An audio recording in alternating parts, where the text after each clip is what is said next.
قافلة الهدى الدعوية. الكبر، لو يصلي وجنبه عامل نظافة قام يوخر عنه. والله الذي لا إله غيره قد يحرمك الله طول حياتك من لذة القرآن بحركة مثل هذه. مذكور هذا في القرآن يا جماعة. قد يحرمك الله سبحانه وتعالى أنك تنظر لفلان تقدم عليك وجلس في صدر المجلس ثم تقول يجلس وأنا موجود. واضح يا جماعة؟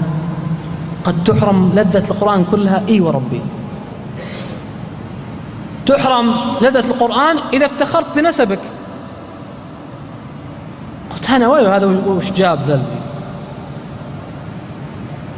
قد يختم الله على قلبك. في آية يا جماعة تقول عن هذا الكلام. بعضنا يستغرب والله أنا كويس يعني منضبط وأجاهد وأحب الله عز وجل ورسوله عليه الصلاة والسلام، لكن عجزت تلقى طعم القرآن. فتش في نفسك، هل هذا الكبر موجود؟ أحيانا ترى يا جماعة الكبر ما تتكلم فيه. أحيانا من الناس من هو مسكين يتصدر المجالس ثم يسلم على فلان ويحس في نفسه ما حب راسي ما سلم عليه بكرامة. من أنت؟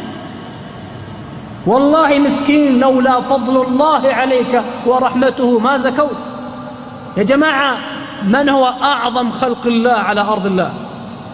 محمد بن عبد الله عليه الصلاة والسلام. ومع هذا يقول الله عز وجل له أنك ما اهتديت بنفسك ولا ثبت بنفسك ولا نلت ما نلت بنفسك، والله ما هو إلا فضل الله عليك، ولولا فضل الله عليك ورحمته لهم طائفة منهم أن يضلوك. ثم قال بعدها وعلمك ما لم تكن تعلم. عشان كذا النبي صلى الله عليه وسلم كان متواضع، أنه يعلم أني أمام الغني لازم أتواضع،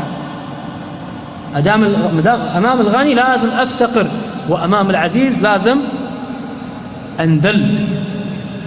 الله عز وجل لما ذكر عيسى وأطروا عليه السلام قال جل في علاه إن هو إلا عبد أنعمنا عليه. سبحان من أنعم، اللهم أنعم علينا. عشان كذا ندعو لنا في الفاتحة في كل يوم اهدنا الصراط المستقيم صراط الذين أنعمت عليهم. ما في أحد من خلق الله له فضل على الله فتتكبر على ماذا؟ إن هو إلا عبد أنعمنا عليه وجعلناه مثلا. ولا هو بالحالة بدون فضل الله ما هو بشيء عليه الصلاة والسلام. كل الناس ابن باز عليه رحمة الله يقول الله لكل خلق الله ولولا فضل الله عليكم ورحمته ايش كان بيكون؟ ما زكى منكم من أحد.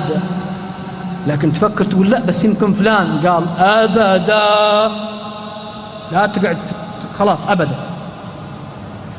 من الذي قال أني إذا تكبرت يحرمني الله القرآن؟ والله العظيم يا جماعة يزيغ قلبك. أسأل الله أن لا يزيغ قلوبنا بعد هدانا. يعني لو بيطلع الله الزين والشين مع بعض كلها، والله العظيم والله أن أطر واحد منكم يسمع لي ما يسمع لي.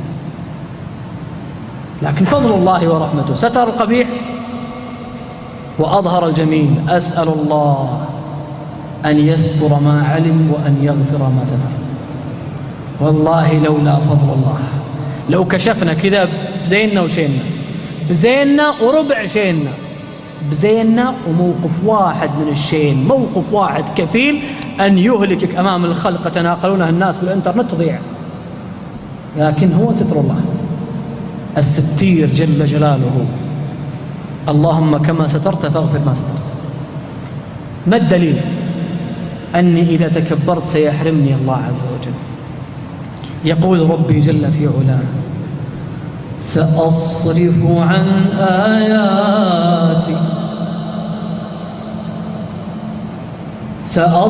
عن آياتي الذين يتكبرون في الأرض بغير الحق وإن يروا كل آية لا يؤمنوا بها وإن يروا سبيل الرشد لا يتخذوا سبيلا وإن يروا سبيل الغي يتخذوا سبيلا.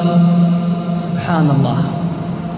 لا تتكبر حبيبي الغالي فتخسر أعظم لذة في الأرض. أعظم نعمة في الأرض هي هذا القرآن. الله جل في علاه ما أمرنا والله أن نفرح بشيء في الدنيا أبدا، بل الله عز وجل يذكر الفرح فيذمه، إلا موقف واحد ذكر الله سبحانه وتعالى لمن؟ للشهداء اللي ماتوا قال فرحين. لكن أن يأمر الله أحد أن يفرح يقول له افرح ما فيه إلا في آية واحدة أو موقف واحد، اللي هو أن يفتح الله قلبك وأن تقرأ ثم تصل الآية هذه لقلبك ثم تفهمها ثم تتغلغل في قلبك، يقول أنت الآن افرح. يا أيها الناس قد جاءتكم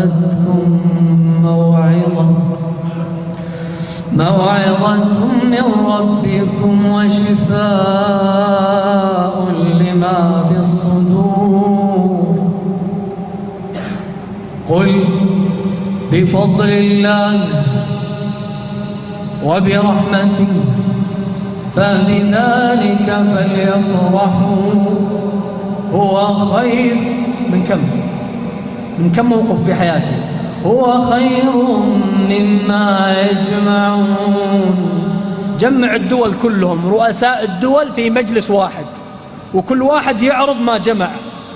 خذت هذه الكرة الأرضية كلها، أقسم بالله الموقف الذي أنت فيه يستحق الفرح أحسن من اللي جمعوه في حياتهم كلها.